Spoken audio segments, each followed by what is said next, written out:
Hello बच्चों, कैसे हो आप सब। तो भई आज मैं आपको बताऊंगा क्लास 11th का chapter number 1 sets exercise number 1.1। Okay, इस वीडियो में केवल आपको 1.1 के बारे में बताऊंगा। ऐसे ही बाकी वीडियोस के अंदर 1.2 1.3 इस तरीके से आपको बताऊंगा। देखो, सबसे पहले सेट होता क्या।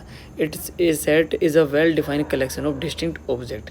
भाई देखो, कुछ भी आपके पास है वो वेल डिफाइन होना चाहिए। वेल डिफाइन का मतलब क्या है, अगर 10 लोगों से उस चीज़ के बारे में पूछा जाए तो वो उसको सेम बताए। ठीक है, ये ना हो कि जैसे मान लीजिए आपसे पूछा जाए कि भाई सबसे अच्छा नेता कौन है, तो सबसे अच्छा नेता तो आपकी नज़रों में कुछ और है, दूसरों की नज़रों में कुछ और है। ठीक है, तो वो हमारा सेट नहीं होगा। क्लियर है। या फिर सुपरलेटिव डिग्री आ जाए, मोस्ट आ जाए, ठीक है, वो भी हमारे पास सेट नहीं होगा। देखिए पहला क्वेश्चन क्या कह रहा है, सुनिए। Which of the following are the set justify your answer. कहता है the collection of all the month of a year beginning with the letter J. जो मंथ जे से स्टार्ट होते हैं उनको हम काउंट कर सकते हैं, तो मतलब ये सेट होगा। ठीक है जी। द कलेक्शन ऑफ 10 मोस्ट, मैंने अभी बोला था मोस्ट अगर आ जाता है टैलेंटेड राइटर्स ऑफ इंडिया, भाई नहीं पता, आपकी नज़रों में कुछ और है, दूसरों की नज़रों में कुछ और है, तो ये हमारे पास सेट नहीं होगा भाई। ए टीम ऑफ 11 बेस्ट क्रिकेट, ये भी आ गया। 11 बेस्ट हो गया, तो इसका भी कुछ है वो नहीं है, फाइनल नहीं है, तो ये भी नहीं होगा। The collection of all boys in your class, अपनी क्लास में हम बॉयज़ को तो काउंट कर सकते हैं, तो ये हमारे पास सेट हो जाएगा। The collection of all natural numbers less than 100, तो भाई 100 से नीचे कौन कौन से नेचुरल नंबर होते हैं, सबको हम काउंट कर सकते हैं, ये भी हमारे पास सेट हो जाएगा। ठीक है जी। एक collection of novels written by the writer Munshi Premchand, तो मुंशी प्रेमचंद ने कितने नॉवेल्स लिखे, अगर हम गूगल करते हैं तो हम इजीली पता कर पाएंगे, तो ये भी हमारे पास सेट हो जाएगा। The collection of all even integers, सारे इवन इंटीजर्स। देखो अब इवन इंटीजर्स को काउंट करना तो पॉसिबल नहीं है, लेकिन इवन इंटीजर हमें पता तो है कि 2 4 6 8 ये सारे इवन इंटीजर्स हैं, तो जो ये वेल डिफाइन तो है, तो इसलिए ये क्या होगा, ये सेट होगा, लेकिन इनफाइनाइट सेट होगा, ध्यान रखना भाई। ठीक है जी। The collection of question in this chapter, तो इसको भी हम काउंट कर सकते हैं। एक collection of most dangerous animals की बात कर रहा है, तो इस तो मोस्ट आ गया, तो ये भी हमारे पास नहीं होगा। ठीक है ना, ये ओके। क्योंकि लड़कियाँ छिपकली से डर लगती है, लड़कियों को छिपकली से डर लगता है, लड़कों को पता नहीं मगरमच्छ से डर लगता है, किससे डर लगता है। ठीक है, ये देख सकते हैं। तो भाई एक सेट दे रखा है, इंसर्ट द एप्रोप्रिएट सिंबल, ये इसको बोलते हैं बिलोंग्स टू, इसको बोलते हैं नॉट बिलोंग। ठीक है जी। अब कहता है 5 अगर इसके अंदर है तो ये वाला सिंबल आएगा बिलोंग्स टू, 8 इसके अंदर नहीं है तो मतलब नॉट बिलोंग्स टू आएगा। क्लियर है। ऐसे 0 नहीं है तो क्या आएगा, नॉट बिलोंग। और ये ठीक है, ये यहाँ से आपको क्वेश्चंस करने हैं भाई। ओके, ठीक है जी। थर्ड वाला देखते हैं। अब एक वर्ड यहाँ पे लिखा हुआ है रोस्टर, रोस्टर लिखा हो या टेबुलर लिखा हो, दोनों सेम है। ठीक है, रोस्टर हो टेबुलर हो, बात एक ही होती है। ठीक है, किसी भी नाम से आपसे एग्जाम में पूछा जा सकता है। ओके, अब कहता है जी एक्स इंटीजर, इंटीजर होता भाई हमारा कंप्लीट नंबर होता है, वो ये माइनस में हो या प्लस में हो। ठीक है, अब ये इसका बोलते हैं इक्वल का साइन। देखो इक्वल का साइन यानी कि ये जो एक्स है जो हमारे पास, ये क्या है, लेस देन इक्वल्स टू है। क्या है, लेस देन इक्वल्स टू।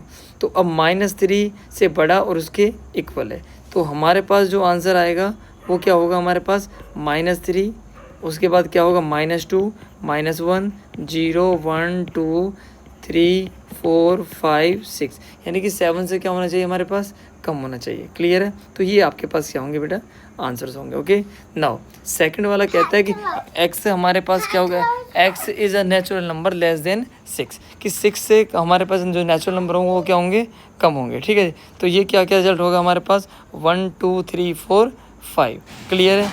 ठीक है जी, 1 2 3 4 5।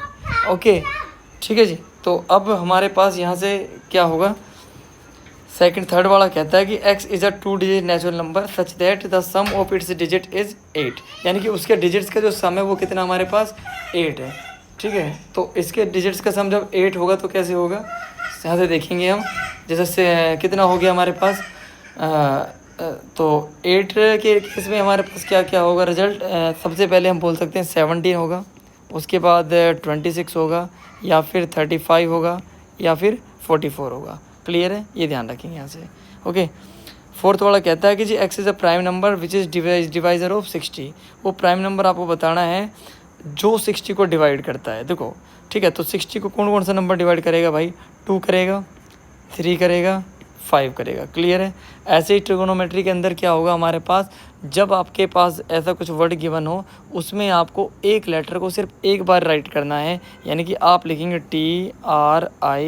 TRIGONO N, अब देखो O दोबारा आ गया तो उसको दोबारा नहीं लिखना बस, ठीक है। M आ गया और E आ गया, T हम दोबारा लिख सकते हैं, R भी हमने लिखा हुआ है तो Y आ गया, ठीक है। ऐसे लिखेंगे, ऐसे बैटर में एक लेटर को केवल एक बार लिखना है, BETR, ठीक है जी।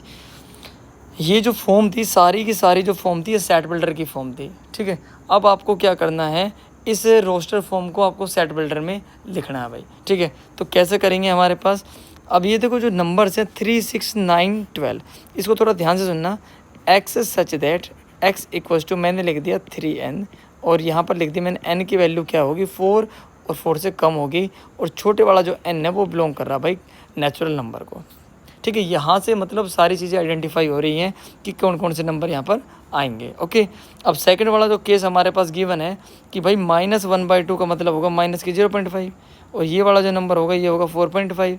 तो -0.5 और 4.5 के बीच में कौन कौन से नंबर आ सकते हैं हमारे पास, एक तो आएगा 0, 1, 2, 3 और 4, ठीक है जी। तो ये इसका बिल्कुल करेक्ट आंसर हो जाएगा। अब इंटीजर को क्या क्या इंटीजर यहाँ पर रखें कि 4 के इक्वल और 4 से कम आ सकता है, तो ये हो जाएगा भाई -2, -1, 0, 1 और 2, ये आपके पास बिल्कुल करेक्ट आंसर हो जाएगा, ठीक है जी। लोयल का मतलब एक लेटर को सिर्फ एक बार लिखना है, LOYA, ठीक है। और ऐसे मंथ को काउंट करना है जिनमें 31 डेज नहीं होते, देखो जैन में होते हैं, उंगली से करते हैं ना, वो देख लेना, ठीक है अपना। तो भाई 31 डेज जैन की किस किस में नहीं होते, फेब में नहीं होते, अप्रैल में नहीं होते, मार्च, अप्रैल, मई, जून में नहीं होते, ओके, और सितंबर में नहीं होते और नवंबर में नहीं होते, ठीक है, ये ध्यान रखना। कॉन्सोनेंट का मतलब होता है भाई AEIOU, इन 5 वोवल्स को छोड़कर बाकी जो 21 हमारे अल्फ़ाबेट हैं वो होते हैं हमारे पास कॉन्सोनेंट, और वो बताना है जो के से पहले आए। भाई के से पहले तो ए से लेके कौन कौन से आते हैं, जे तक आते हैं, लेकिन उसमें A, E और I तीनों को हटा देंगे, बाकी जो बचेंगे वो हमारे पास क्या हो जाएगा, कॉन्सोनेंट हो जाएगा इस क्वेश्चन के अंदर। जैसे B हो गया, C हो गया, D हो गया, F हो गया, G हो गया, H हो गया, J हो गया, ठीक है, वो इसका करेक्ट आंसर होगा। तो भाई मैच करना है 1, देखो इसमें सिंपल करो, पहले मैथमेटिक्स तो अब आपका इसके साथ मैच हो जाएगा। अब 1, 3, 5, 7, 9 ये क्या हमारे पास ओड नेचुरल नंबर से इसके साथ होगा। 1, 2, 3 क्या है, ये हमारे पास क्या प्राइम नंबर है जो 6 को डिवाइड करते हैं, और ये हमारे पास नेचुरल नंबर है जो 6 को डिवाइड करते हैं, ठीक है जी। तो ये है भाई हमारी पहली वीडियो क्लास 11th की सेट चैप्टर की, तो इसको अपने दोस्तों के साथ शेयर करना, ठीक है, क्योंकि आप 10th के बाद आए हो तो आपको चीज़ें थोड़ी सी समझने में टाइम लगेगा। बाकी ठीक है, मैं कंप्लीट जो भी इस चैप्टर होगा या बाकी जो चैप्टर्स होंगे उनको अपलोड करूँगा। तो मिलते हैं नेक्स्ट वीडियो में, तब